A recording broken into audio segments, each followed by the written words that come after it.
Well, good afternoon, everyone. We have lots and lots of friends who are joining us from New Mexico and Colorado and Florida and Indiana. See lots of familiar faces from everywhere. And thank you for joining us for our Innovations in School Redesign session, where we're keeping our student voices at the center. And so we appreciate you being with us. And as we move to the next slide, we're going to share with you a little bit about just the flow of this afternoon. So we're going to have some welcoming. I'm Jerry Crisp. I'm part of the Everyone Graduate Center team here at Johns Hopkins University, and I'm joined by a lot of colleagues. I have Michelle Starnes. We have Dr. Robert Balfins, who is our director at the Everyone Graduate Center. I'm also joined by Anne and Greg and Shar as part of our team. And then we have very esteemed colleagues who are going to be doing presentations who were part of our National School Redesign Showcase last year. And they presented, we have Southside Middle School from Jacksonville, Florida. We have Mountain Vista High School from Highlands Ranch, Colorado, as you can see. And then we have DuPont, Alfred DuPont Middle School from Jacksonville. We're going to do some discussing after they share about keeping students' voices at the center in each of their respective spaces and how they went about that. And then we'll share a little bit about some of our upcoming events. And so as far as for the discussion today, we're going to have 3 different discussions for each of our different schools. And as I shared, we have quite a diverse group of people. We have some K-12, higher ed, some nonprofits, state departments with us. So please share ideas, resources, and ask questions via the chat function. And we have Anne, who serves as our moderator, and she will, if you drop something in chat, she's going to read the question or the comment, and then we'll get some responses from our presenters. And Anne may be asking us to do a little of our participants to respond verbally. Sometimes we come off chat if you've got a question, since we're a rather small group today. And then after the session, we'll make sure that you have all of the resources, all of the PowerPoints, and all of the materials that are used in our website today. And so I am going to turn it over to our director, Dr. Bob, as most of our kids know him, but Dr. Robert Balfins. Thanks, Jerry, and welcome everybody. So glad to have you with us this afternoon. This is our continuing series on school redesign. And, one of the ways we think about that is there's, 4 areas that schools can really, under their control to help them redesign their schools to be places where everybody wants to be, where the teachers want to be, where the students want to be, where the community wants to have their young adults and their family members. And we believe it's important for schools to engage in this redesign because, high schools have a new mission for a new century and they haven't had that chance to rethink. And so it's important that they do that. And we know that you can, how you organize your adults, how you do teaching and learning, how you build your post-secondary pathways are all critical to that. But really at the center of that are the students themselves and the student experience and how it's designed to really help them have the learning experiences and opportunities they need to be on a pathway to adult success in the times we live in. And what's exciting about today is the best way to put students at the center is to really have students be part of that redesign. And you're going to hear from 3 schools today, whereas that was very much the case. In some cases, the students themselves can't be with us today, but the folks that are here will be talking about how the students were central to the redesign efforts they'll be sharing. And we're just really excited to see that work in action and learn from the folks doing it and seeing how it can be applied in other contexts. Back to you, Jerry.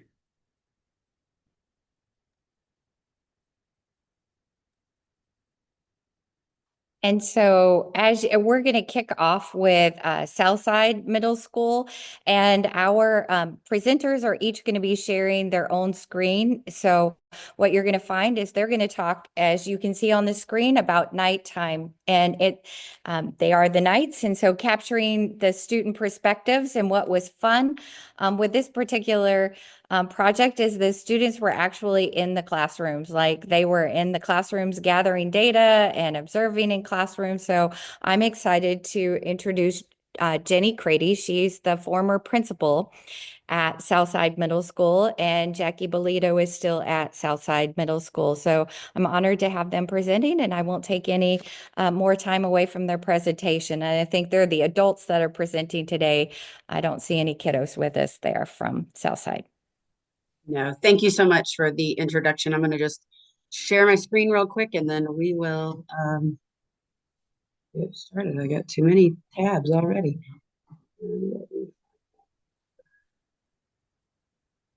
Just a second.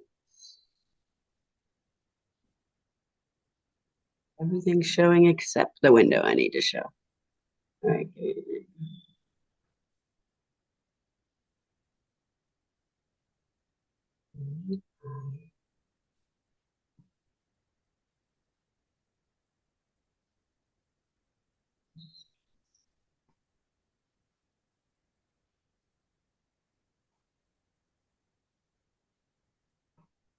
Okay, are you guys able to see what should be a Canva presentation up? Yes, we can. Okay, perfect. Thank you for your patience. Okay, we'll get started as Jerry shared in our intro. We don't have students with us today. The students who were kind of our leaders at last year's redesign showcase are now freshmen in high school who hopefully are tearing it up in their respective high schools, taking the lead in work to help redesign those schools. But Jackie and I are here today to sort of share what that last year's experience was for us. So Jackie will kick us off. Hi there. So I'd like to give a little bit of an introduction. My name is Jacqueline Bolito, and I am the East Hall School Counselor at Southside Middle School. I've been here since 2019, and I have the pleasure of working with students who just arrived to this country. And here at Southside, we have a very special program where those students are in what we call a sheltered program with teachers who have an extended amount of experience teaching English as another language. And then we also have a program where those students then also integrate into the inclusion classrooms and still get the support that they need. So I've been here, like I said, since 2019. We have Miss Jenny Crady, who was our principal from 2017 to 2025. And she's moved on now to out of Jacksonville. And she's doing some consulting, which I know she's doing a fabulous job with. And she has more than 25 years in the classroom. So both of us together, as well as with another one of our ELL teachers, were the ones who were piloting this program and helping the changes come about. And then, of course, putting our students in the center to help us make the best out of our decisions. So let's talk. We can talk a little bit about how this whole thing started for us. So as I said, I gave you a little bit of our demographics. We have about 800 to 900 students here in our classroom. We are the most diverse middle school in Jacksonville, with about a third of our students, almost a fourth of our students. Well, I would say more of about 40% at this point. Yeah. Mm-hmm. Our English language learners having come here like last week, as early as last week. We began this program back in 2021 or a little bit before that, just kind of taking into account our demographics and the data and how we wanted to move forward. Very importantly, in attendance, which was one of the things that we struggled with the most. We then became a member of the Network for School Improvements right after COVID. And we got to learn with a lot of the professional development about what is it that we needed to do to help students connect. Because if they didn't connect to school, then they weren't going to be here. And that's just a regular thing. But after COVID, it kind of exacerbated a little bit more because we all kind of disconnected from each other. And then slowly we started with a small group of students in trying to find a way to connect and for them to feel like they could advocate for themselves, especially our English language learners. And we got introduced to the Redesign showcase, and that's where it all really came into being, where we actually had the students helping us guide what we needed to do to make their experience the best possible experience here at Southside. And so we knew then with the design process work that we wanted to focus on student agency, belonging, and connectedness. And so through the work with the design process, or change ideas, as we also called them, with our work in partnership with City Year, we started looking at how we would go about doing that. So I'll show you on the next couple of slides what our presentation that involved the students, what that actually looked like at Showcase. But going through that design process, imagining how we could go about putting students at the center to promote this agency, belonging, and connectedness that we knew was so, so important for our students.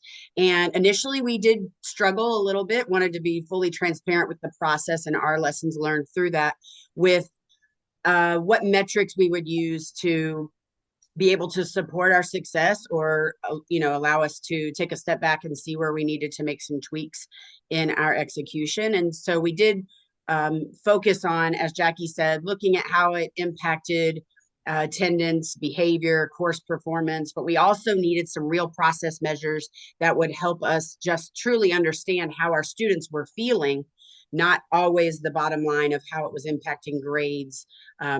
Really important, but also those qualitative measures that would allow us to tap into what our students were feeling, which is not always a very clean metric that we're used to. And we knew we wanted to focus on student voice, but just like educators are fantastic for, we say, well, we're professionals in education. We know what students need. And so we just start planning things and saying, this is what's best for students. And it really wasn't until, like Jackie said, when we dove into this design process work, that we were like, wait, this is the main thing. Getting students at the center and their voices, involving them in the work.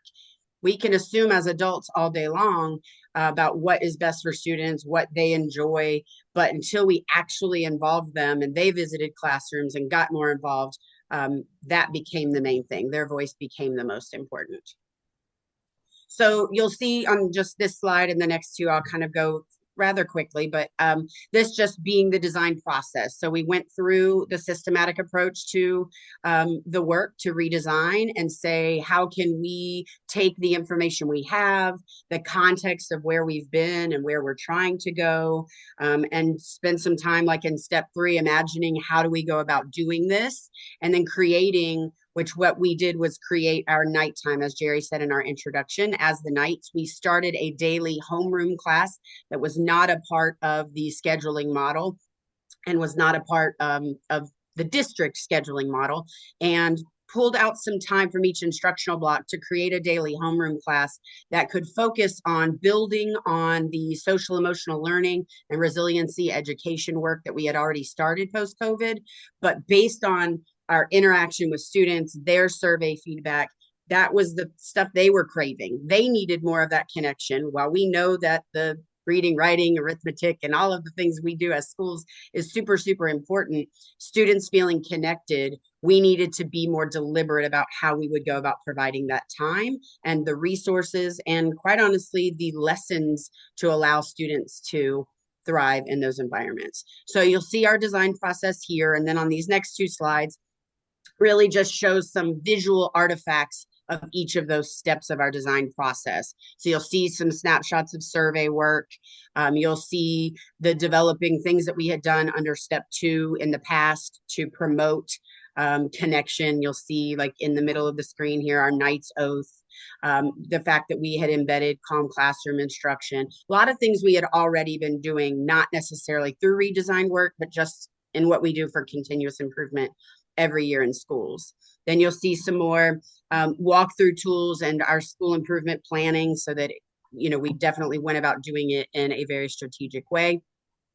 And then this is when we also, 4, 5, and 6 now is the execution of this nighttime idea. So you'll see under 4, the carving out of that time. This is a chart that showed what each day's theme represented for those lessons that we were teaching. This just gives you some samples. We had some Turn and Talk Tuesdays where we were teaching students common phrases in multiple languages, and even ended up including sign language towards the end. So just to become more inclusive and more connecting for all of our students. And then you'll see a lot of the survey work again, going back this time, both involving adult observers and then moving into the meat of it down here with our student observations. So you'll see that as well. But these just become the artifacts as a part of our design process. So what we did is we got together a group of students, and we had them, after the adults went to observe the classes, we actually had the students go in to observe the classes and give us some more qualitative feedback, right? So what did they see? What did they hear? What did they feel? What is something they appreciated? Any questions they may have had, what they didn't like that was going on in the classroom during this nighttime, and any suggestions that they had for improvement. And that's pretty much where we got to. We got some feedback from that. And then we had our redesign showcase. So we kind of went, forward, and we said, okay, so when we come back, we're really going to be looking at the suggestions for improvement and how we can continue to use their voice to improve the nighttime experience. So and this is real quick, Jackie, just to add to that too, like when I talked about how being in the classrooms, you'll see some samples over here on the right that the students were actually filling in. But it was in that experience of doing that with the kids that we were like, they have a lot more to say about this that was informing our way of work than we even thought that they would. Like when Jackie mentioned asking, what did you like? What did you not like? We had student level feedback that I would take students with me to every classroom to observe everything, instruction, and give us feedback about that, just because the level that they responded was very impressive and very informative to us in our practice. Go ahead, Jackie. I'm sorry. So no problem. No. So we had a very representative group of students. So we what you would call the leaders in our school. We had students who wouldn't come to your mind as leaders in your school.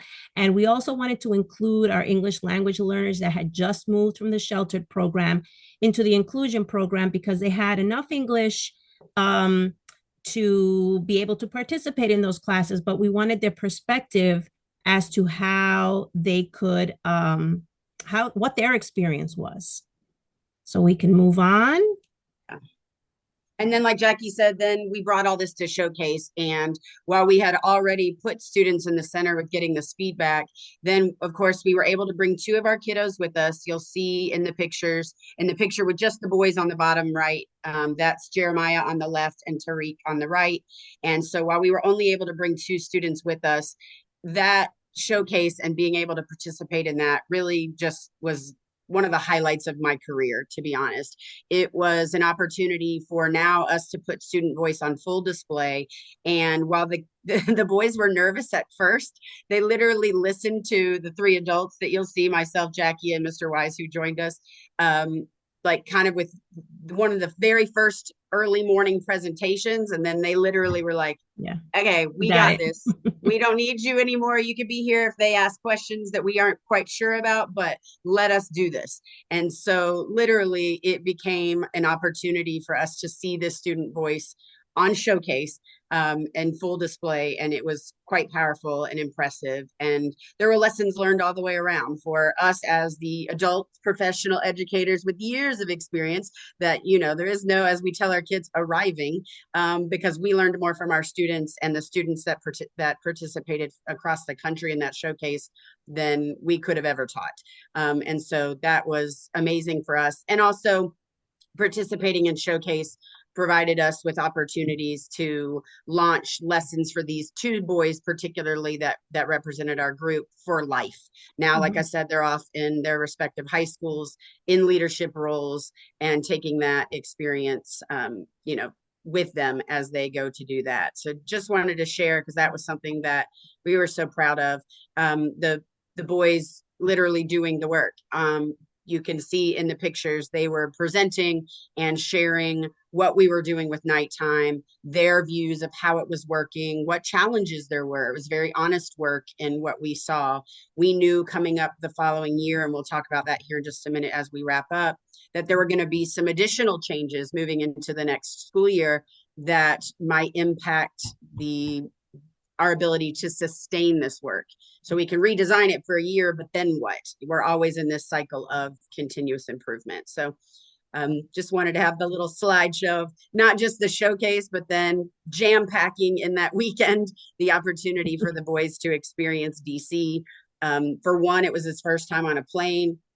For both, it was their first time away from their families. So just the life experience that also came from that continue to circle back for our team of adults to, like, this is our why. This is why we do this work. This is why it is so important to keep students at the center. And they have a lot to say, and we need to have 2 ears and 1 mouth and do more listening than we do talking.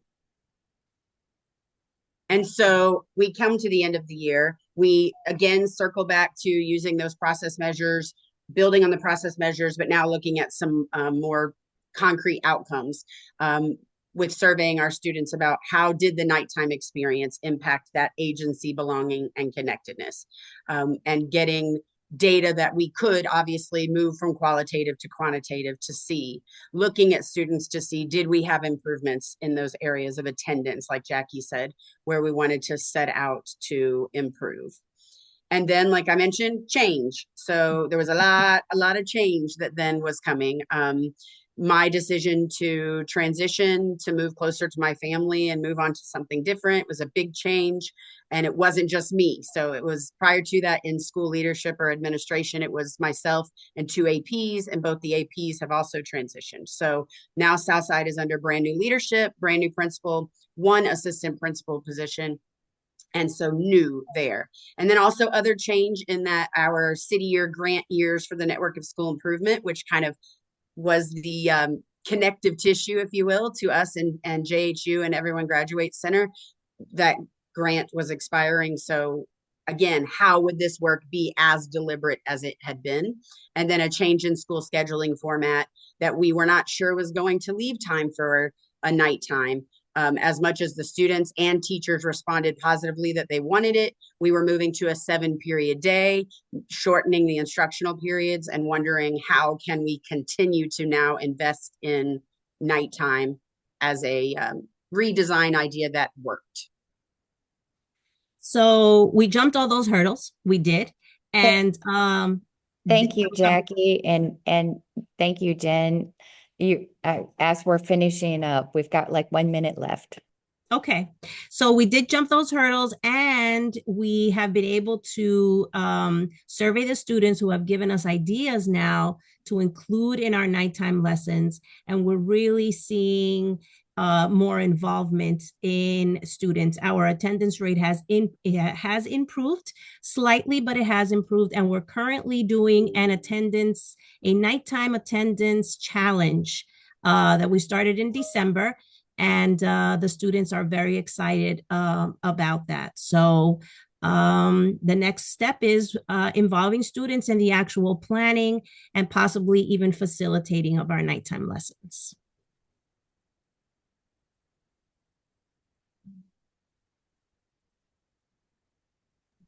Thank you. Yes. Thank you, guys. Sorry. Thank you. So I just have one quick question. I know we have to get on to the next one. But so it's this idea of having the students be the observers of the very class they're taking and giving the feedback is very powerful. And you said you even scale it, use it other places too. Um, could you just give like one or two examples of sort of the insights you got that you were even surprised at like how deep they were from the kids? Sure. Some that come to mind for me, to be honest, were really honest discussions about, I mean, just being completely transparent, where students would say, that classroom environment is not a way I could start every school day. Where the amount of perceived chaos or lack of control was happening, where students would notice that there were certain students who were dominating the conversation instead of it being where all 25 to 30 voices were heard. We had students who would notice, well, this teacher uses because all the lessons provided during nighttime were fully scripted lessons given to teachers, and you would see execution look a little different. Some would be fully using the notes for presenters so that if they would see, in order to involve more, instead of asking for individuals to call out, because sometimes that could impact their level of comfort and sharing, it was designed to be like a turn and talk. So it was just going to be two students sharing with each other. You would see the difference in execution of the lessons, and that's what students would notice. Well, in my room, we might have kids that aren't as comfortable talking, but I'm just sharing with one person first, and then I am given the opportunity to share aloud if I want to, versus the cold calling on people, which was impacting their connection if they were feeling off put. Right. Thanks. Absolutely.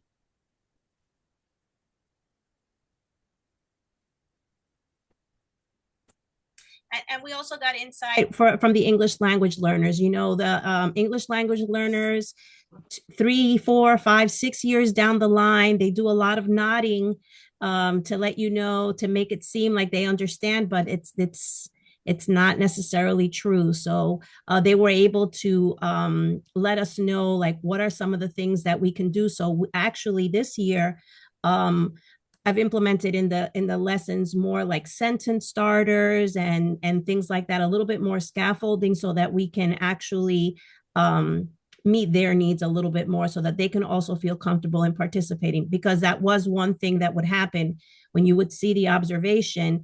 There would be those kids who would be participating, and there would be others that wouldn't. So having conversation with them as to why they weren't participating, even though I may have known them a little bit more and knew that they had stuff to share, was really insightful. Before we move on, Bob, we have a couple of questions in the chat. One was about the program being school-wide, and that has also been responded, I think, in the chat. Mm-hmm. But Amy has asked, first, how did you identify the places where it made sense to elevate youth input? And second, was there additional support or training provided to the teachers and staff? And then another participant has asked, how comfortable were the teachers to be open to student observation feedback? So I can let you know that one of the things that we didn't get to mention is that our first round of adult observations was really about fidelity and quirks, right? Things that may not be going well for the teacher to be able to facilitate the lessons as best possible. So wherever we did notice those things, the same adults that went to observe or other adults would go and help them out in, for example, being able to see the facilitation notes to refer to during the lessons, or any other things that may have been impeding them from actually being able to facilitate with fidelity. So that we did do in the very beginning. And then I was gonna, as far as, I think because of the way that working the process, the design process itself, and following sequential steps. And our focus, a real learning opportunity for us was when we, like I mentioned, that challenge we had with aligning the metrics, because we were just trying to say, we want to improve agency belonging and connectedness. And then we're looking at attendance, behavior, and course performance data. And we're like, while we want these to obviously have a natural correlation in their improvement, we have to have process measures in place. And so we became really strategic as a team for where to start, when to put in students. We were really transparent with our faculty. Like this, we have regular early release, at least last year, there were early release sessions, which were faculty meetings, and being able to share like a forecast of what's coming. We put out schedules, but we didn't necessarily tell teachers when they were being observed. We just shared like this week, every classroom will be observed, because the way that we did the schedule, so we had the student teams mixed of the grade levels with an adult going in initially to observe. So there was also, from a buy-in with faculty, which is super important. It was the transparency of knowing when these things were happening, but also that it was not designed to be a snapshot of just 3 to 4 rooms. It was all 33 homerooms that got observed, and the feedback was captured and shared. So the whole process with faculty was really transparent, so that, again, it would also improve buy-in from them, but knowing none of this was supposed to be behind closed doors kind of conversations with kids. It was just a fully transparent process with faculty. And it was shared. It's to improve the nighttime experience for everyone that's involved in it. And this year we've moved on to getting feedback from teachers also, and seeing if we can have additional teachers help out with the nighttime lessons and what we're going to be sharing. So it was to improve something that we had started new.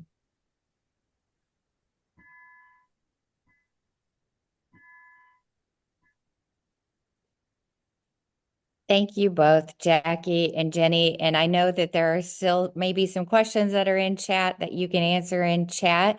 We have some students from Colorado that are just like waiting in the wings from Mountain Vista High School. They're going to talk about their Cliffs Cafe and really the transformation that took place at their school. And so it says Laura Sires, and so I know she's probably somewhere in the background. She's the instructor, right? But you're up front. Hello, Laura. It is good to see all of you, and I won't take up any more time for you to talk about Cliffs Cafe.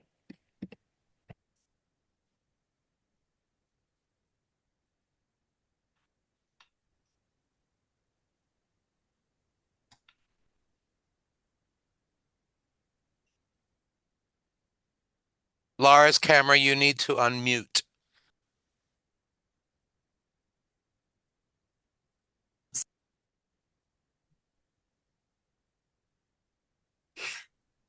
Sorry, we're having a little technology issues right now. Sure. Can you guys see our screen yet? Wait, I think it should work now. Oh, do you guys see everything? There you go. Yeah, Perfect. Alrighty. So we're students from Mountain Vista High School. I'm Abby. I'm a senior. I'm Carter. And I'm Caleb, and we're all seniors this year. Yeah, so this was a project that we did last year, which is a continuation of our current school store, but we remodeled it based on student input and their feedback on our store. So our objectives were to use student input to design a new safe space for students and the school store, decrease tardies from students leaving campus to get outside drinks from Starbucks and places like that, and giving opportunities for business management and finance career technology education for GT students and students of the entire school basis for that matter. But especially we focused on the GT student basis. So we had a couple of different surveys that we used to get student feedback for what we wanted our space to look like. So we asked our students a single question because this is how we got the most response. It's a qualitative answer where people could answer with as many words as they wanted or as little words as they wanted. And we assembled the most common things that all of the students said in this little word map right here. So one of the big things that we saw was that a lot of them wanted somewhere that they could hang out with friends, that they could talk about common interests with, that they could share experiences and have those deep conversations, and that they could work on shared projects together and have people that they learn in common with. And because we had such a whopping response of 73 people who responded within like the first hour or so, it was awesome to see how many students wanted to share what they wanted in a space. And so we were able to use all of this into our space that we designed for the school store and for students to just hang out in. So we'll start with some of the problem that we experienced and the reason we decided to renovate our school cafe. So our initial school store is these windows you see off to the left. It was just a window in the wall, and that's all we had for our students. But we realized that in our school, there was a significant lack of community spaces where students could find these connections that they responded wanting in our surveys. So we found the old teachers' lounge that was no longer being used by teachers, and that's what is pictured on the right side of the screen. And we decided, with our admin's approval and the teacher's approval, we decided to turn this space into a cafe, a fully functioning cafe, where we could sell more than just packaged snack items and merchandise, but even our own handmade drinks like Italian sodas and coffee. So as you can see before, it was a space just for teachers. A lot of it was a little bit weird because teachers didn't like using that space because it wasn't outlet or made for teachers or students to hang out in. But afterwards, using the feedback from the survey, we made it so it would be a much more comfortable and safe space for students. So we added our own little logo, couches and tables so that people can study while they're getting their drinks or come in during their off periods. And you can see on the right, we have our own little Italian sodas that we've been making. These are all of the lovely students right here who participated in helping remodel our school store. And this is just last year. We have done a lot since then. And currently we're decorating for Christmas, of course. But we've done a lot of other things like using student input to figure out what things we're going to sell. We team up with the leadership team to sell things for our spirit weeks and things like that. And then our results of this is that, first of all, our school store funds directly contribute to giving DECA students, which is a business club, financial aid to attend competitions at discounted rates. Since this school store was existent before, we just wanted a better place to have the school store and to have more students come and feel welcome there. And because of that, we'll have a lot more business because there's a lot more students who want to be there, not only students who want to buy things. Additionally, through the school store and all of the renovations that we made, we had a lot more business and we were able to donate $2,300 towards the Make-A-Wish Foundation during our school's Wish Week. So that was an amazing feat that we're able to accomplish. And hopefully in years to come, we'll receive even more to be able to donate towards this foundation as well. Do you want to talk about Wish Week?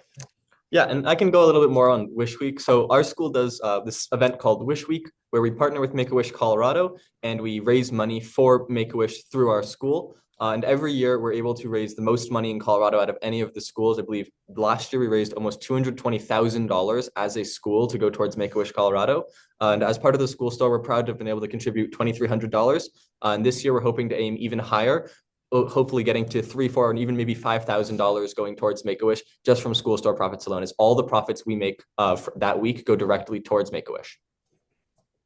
So that was a really awesome thing that we were able to accomplish through the school store. But not only have we seen feats in monetary wise, we've also seen a lot of students who had a great response to our new remodel. As in our student survey, we've had 100% of students that we surveyed prefer the new store location, showing us that we did a good job in remodeling. And we're going to continue remodeling to make sure that we're always using the students in mind. We've had responses where someone said great atmosphere and people, and everyone is so nice. And this really shows to us that our new school store location is beneficial. Additionally, we see that a lot of students visit 5 or more times, or 3 times, or twice a week. This is the most common amount of times that people come in, which is really awesome for us because it shows that students feel comfortable coming to our school store. And And additionally, we have a lot of next steps that we have in mind for our school store.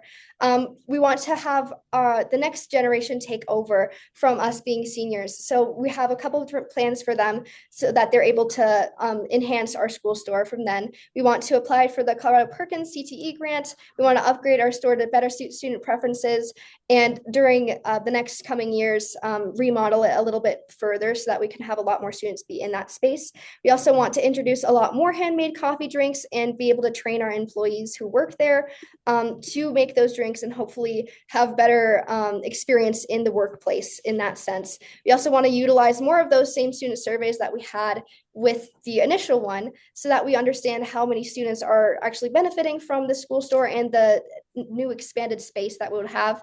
And we also want to make sure that our promotion is reaching everyone. So we want to definitely expand those marketing efforts and have students really take charge of that. So we're able to have those students have the experience of marketing and showing how to target specific students who might be interested in the school store or at least studying there. Yeah, and we are really proud of the fact that it is entirely student run and student driven, this effort, and it was founded by students, by that group of students you saw in a previous photo. And altogether, we've managed every aspect of this business, from the marketing to the operations, ordering products, to designing our procedures and cleaning procedures for all of our drinks that we make, and even deciding how to price items or what new items are.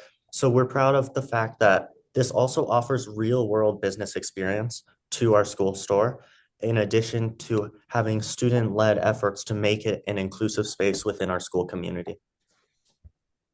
Do we have a couple more slides? Okay. That's it. All right, so that's all we have. So does anybody have any questions?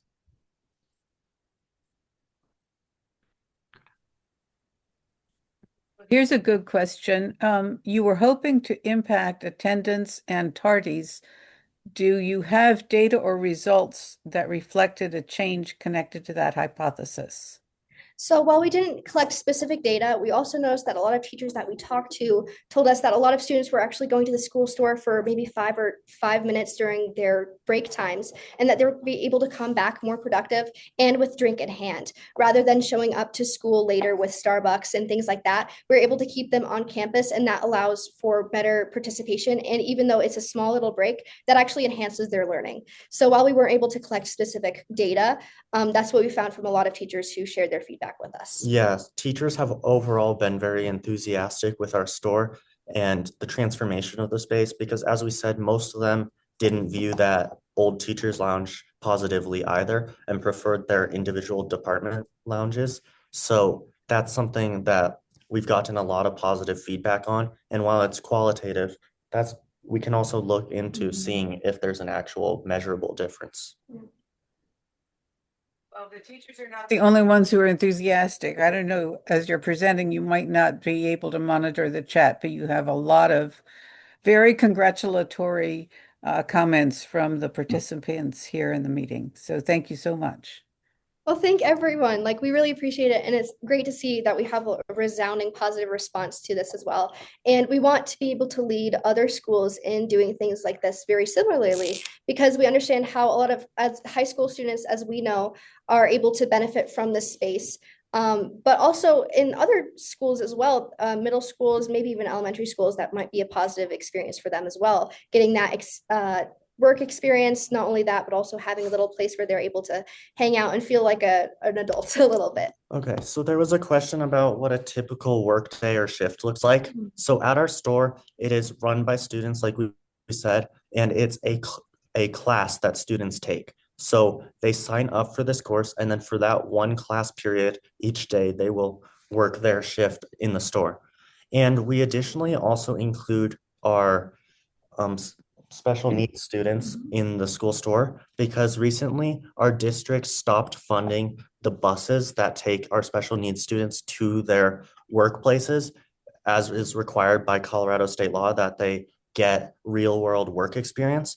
So by using the store, we actually are providing that real world work experience to our special needs students at our school.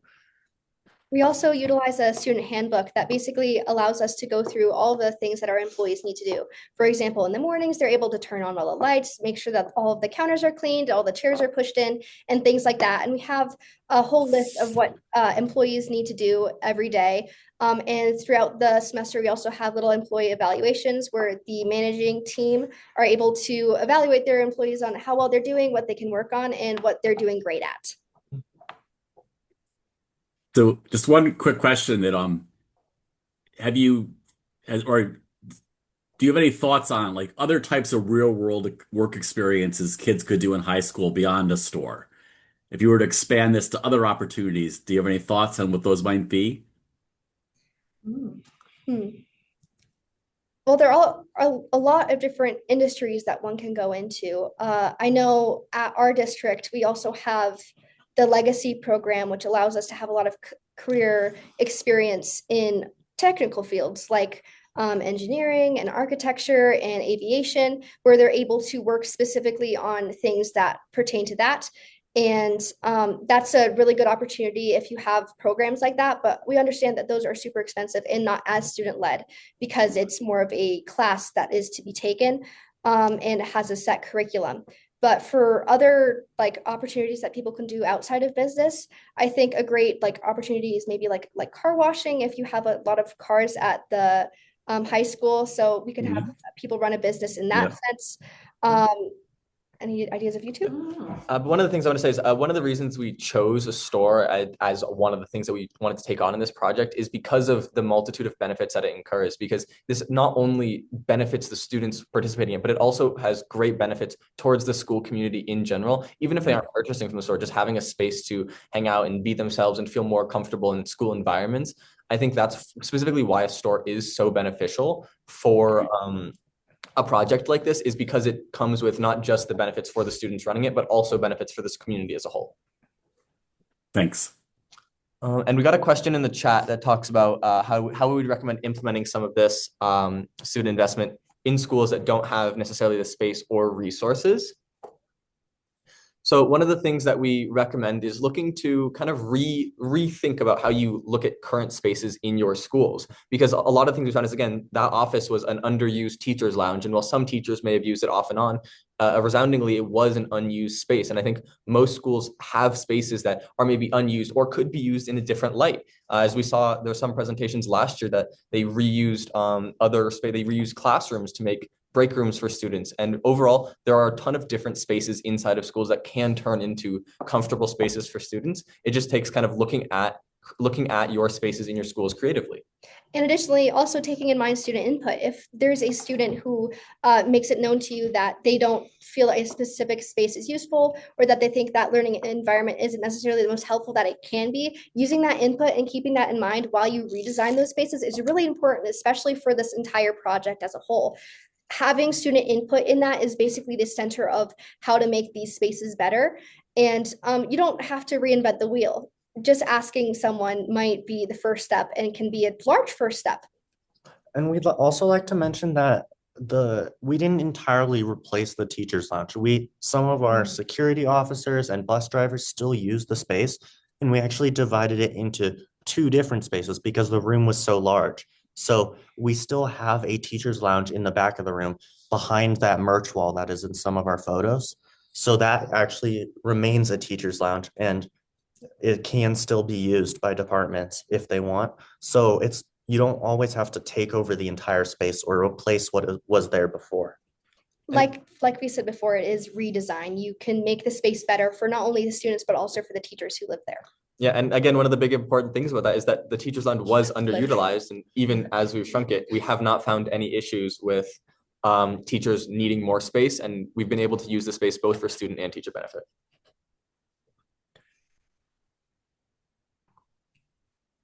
Alrighty, well, I don't see any more questions. If you have any, you can also unmute, but I think that's all that we have today. Well, thank you. Thank you. You see all of, as Anne had shared, lots of accolades in the chat. And so our last group, I am now being joined by a lot of excited educators in the room that I'm in. And so we have the till room. And Dr. Barnwell, I'm going to let you introduce all of your team and share about how you created a more welcoming space, because that was one of the things that you had surveyed your students about. And they had shared that, over resoundingly, that some of the students at school did not feel welcome. And you created this till room to address what you had heard from your students. So I'm going to turn it over to Dr. Barnwell and her team, and we are looking forward to hearing this. Thank you. Good afternoon, everyone. We have with us today, myself, Dr. Barnwell. I've been principal here at Alfred DuPont Middle School for the last 14 years. We have online today Miss Leonora Harrell. She's our assistant principal. Miss Madison Lane, our English language arts teacher, and Deja Stevenson, our social studies teacher. And it's her birthday today. Happy birthday, Miss Stevenson. I want to just give some background information. Our story is very similar to the Southside story that you heard from former Principal Crady. We are an international business and world language academy. We have roughly 600 students here at DuPont. 29% of our student population are English language learners. At the time that we started this city year work, we had a program for students with emotional and behavioral disabilities, and also a pre-early college program and a dual language Spanish program. But the interesting thing about DuPont at the time that we got into our city year NSI change work is it was also a time when we had just received a designation of school turnaround. We had gotten the lowest grade that the school has ever received in its history. So we had just received our first D grade coming in from COVID. And so we were under state monitoring for the next 2 years. And so it was a very difficult year to come back in and try to navigate, but we needed to really kind of get a pulse on how our students were feeling when they came back from COVID and walking into, now we're in D school, now we have all of this pressure. We've got to make sure that we move the school grade. So there was just pressure all around. And so we looked at our 5 essentials survey, which was our school climate survey. And in looking at that survey, we started to see that our students were not feeling a sense of connectedness. There was not a lot of trust between from student to student or from student to teacher. And so our students really didn't have a sense of belonging. And so that was a big concern for us. So when we engaged in the redesign work, we thought, why not marry what we're doing with the city year change work, marry that with this redesign, and see if we can find a way to elevate student voice and create a bigger sense of belonging. Because the students were telling us that they did not trust the teachers, they did not have a great relationship. The things that we thought were important to them were not important. And so we wanted to just go about the business of trying to figure out how we can create that sense of belonging, increase our attendance rate, and just build trust in our building. And so with that, I'm going to pass the conversation off to Ms. Harrell, and then you will hear from Ms. Stevenson and Ms. Lane. Good afternoon. So we wanted to know what would make the students feel welcomed. Okay, Ms. Stevenson, the next one. We followed up with the connectedness survey to specifically know what the students were looking for. What were they looking for in the classroom to feel welcomed? And we got some really good responses from our students.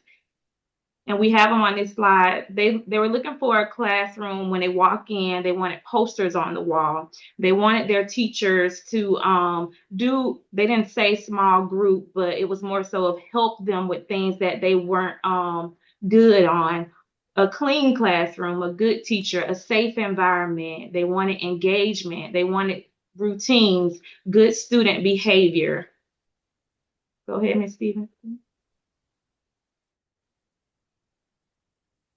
So like Dr. Barnwell said, we wanted to kind of marry this work. We included this in our lead walkthrough strategies. We did classroom field trips amongst the teachers. We shared the students' responses with the teachers as well, so that they know what the students wanted when they walked into their classroom or how they wanted to feel. Teachers went on field trips where they visited other teachers' classrooms. They were able to look at the student engagement strategies. If teachers were doing small group, what type of tier 1 support were students provided, like anchor charts. And after receiving we had an increase. So this was in January of 2024. We compared the PM data, and you can see it on the chart below, PM data for math, ELA, science, and social studies. We did have an increase in that data from the previous year that showed that students were more engaged in their lesson. We had small conversations. We had conversations with our students. We had intervention groups as well. And I'm going to pass it off to Ms. Stevenson for the next slide.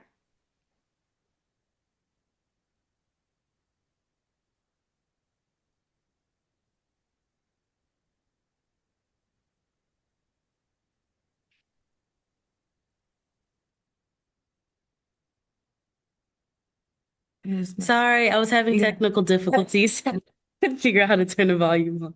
But so is it gonna let me go to the next? Okay, here it is. Sorry. Now it kicks me out.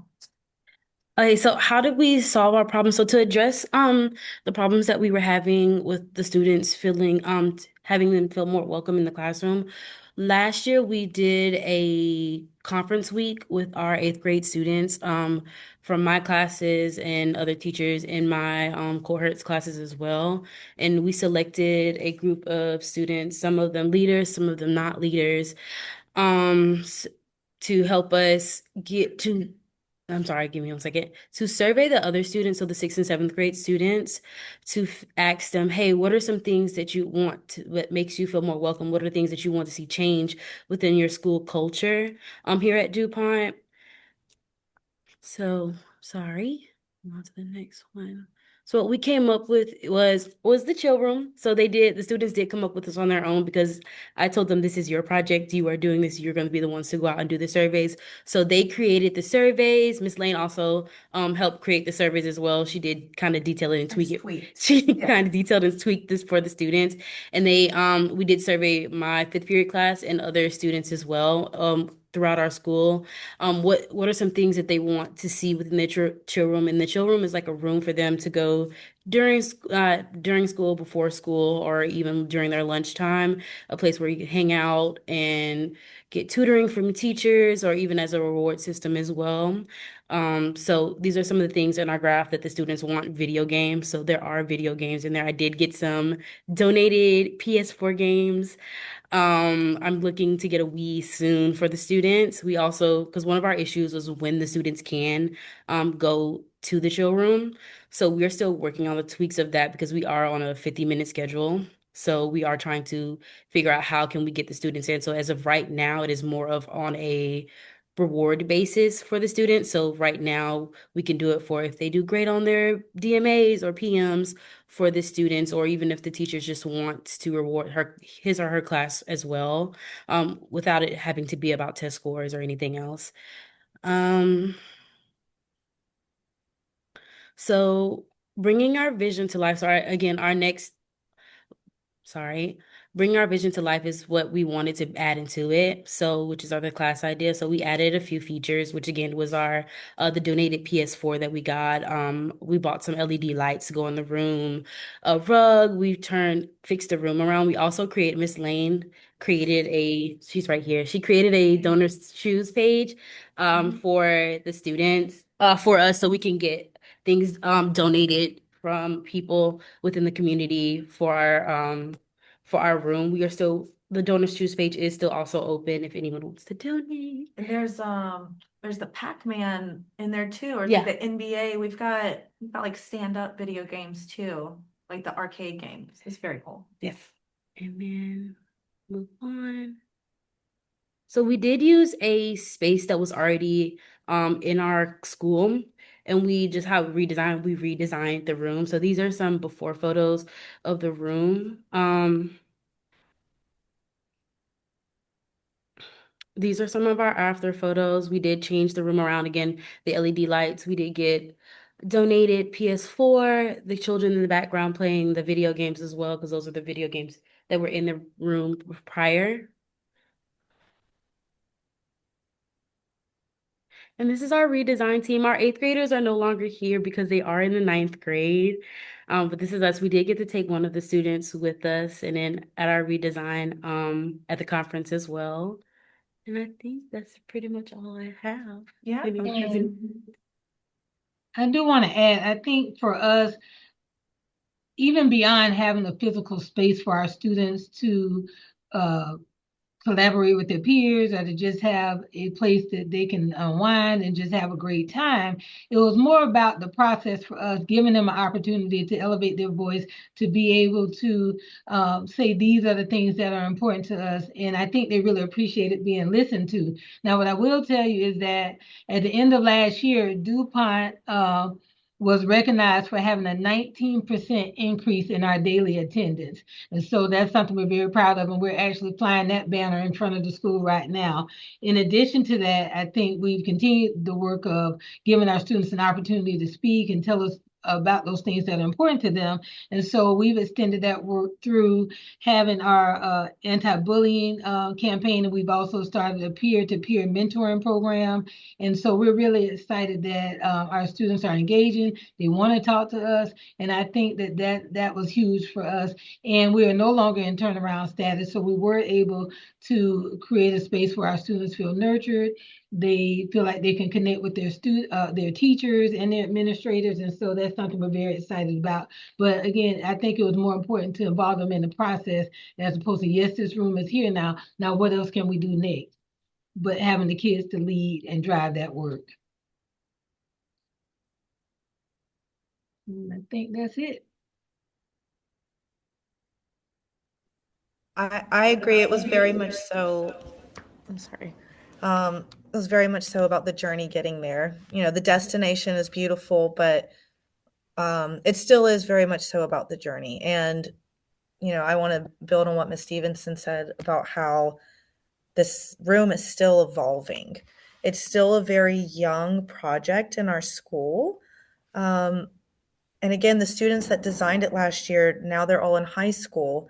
So this year, there can be more of a focus on, okay, we can get 6th and 7th graders that can continue to evolve this project, getting their hands on it this year. And, you know, the 8th graders as well, but this has just been such a wonderful process to do with the students. It was a privilege. Yeah, I think one thing this really nicely demonstrates is that, you know, part of connection is connection to a place, but it's not just like the physical place, but it's a place where the students know they're heard, right? That's a place in itself, and that's really what you said. It was that journey of listening and including the students is what really created the connections to the place, as much as just like it's a better physical place. So I think it's a very nice example of how connection to place is about a place where you feel like you could be heard and be participate. That creates the connection as much as the physical appearance. So yeah. Absolutely. And also, while, you know, they mentioned and Southside mentioned as well, we have this very new schedule. This is also very young for us. We have this very new schedule system, and all of us are kind of navigating, okay, how do we manage our time with such short blocks to us? So, you know, I can really see in the next few months us being able to nail down more so, okay, now that we're more comfortable with our new schedule, it's been half a year, now we can focus on these. I don't even want to call it an extracurricular because it is so important to us to create the student involvement. But now we can focus more on, okay, now that we've got the meat of our schedule done, let's figure out how to get the fixins.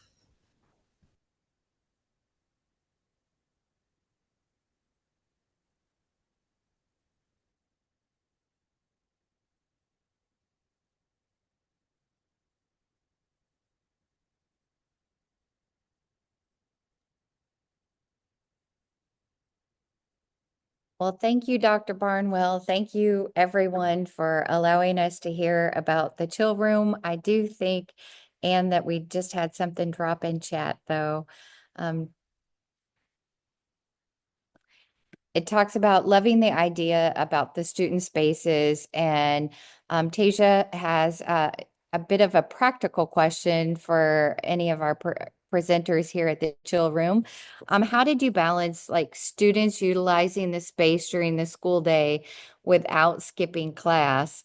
And how is the space monitored throughout the day so that students have the ability to utilize the space while also maintaining the boundary of them having to attend class? She's So for shared she can imagine students wanting to hang out in that space all day. Yes. So for DuPont, our teachers pretty much led the usage of the chill room. They would come down and say, I want to book the room for my students. You know, they'd hit certain academic benchmarks or maybe behavioral. And so they would book the room to go in. I think the next evolution of it for us is to create a way that students can earn tickets or dollars or passes to be able to go during structured time. So I think that's where we're going next with it. But last year, the teachers pretty much drove the access into the space.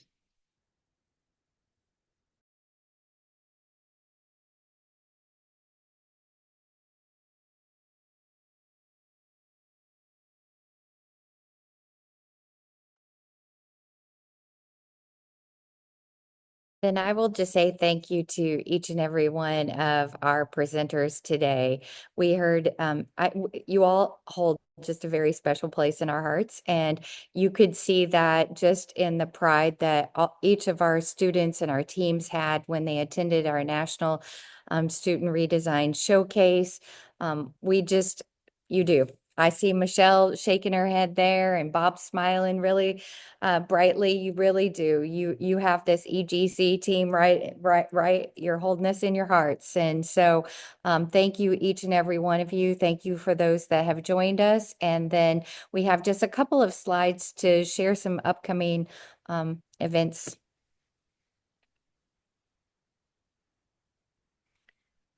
So we have some things coming up. The EGC team and the Everyone Graduates Center continues to keep moving forward. So one of the other projects that we have been involved in is the Skills for Secondary School Success. And we're hosting an event tomorrow. So we have we have an event tomorrow. It's 3 to 4:15 Eastern time, which is 1 to 2:15 Mountain time, where Michelle and I reside. And then we also have Innovations in School Redesign. The third and fourth virtual seminars will be happening in 2026 around our organizing adults. So Bob had talked about the levers, and we are focused on students at the center and student voice today. But we will focus on organizing adults and teaching and learning in the second semester in 2026. And you can see if you want to register for the virtual events, there's a link for you to be able to register for those. And we hope Bob's got some more designing education podcasts that are coming up. We're in season 4, and strengthening schools through community collaborations is the latest edition of that podcast. And there's a link when you receive this PowerPoint that you can click in and listen to Dr. Bob. So thank you. And next slide, please. So just thank you. Thank you, thank you, thank you. You'll receive the recording, the resources from today's seminar. Thank you all. We really appreciate it. We appreciate being part of this community with you. And I will say that one of the things that we haven't talked about, but boy, it's been on everybody's mind. And Jackie just said, are we doing anything in 2026? Are we having a showcase? We are going to do some things virtually for student voice and kicking off student success on January the 14th. So please, January 14th of 2026. So please be looking out for that. We'll be sending out some information. And as Dr. Bob always tells us, be well, onward, and may you have a joyous holiday season.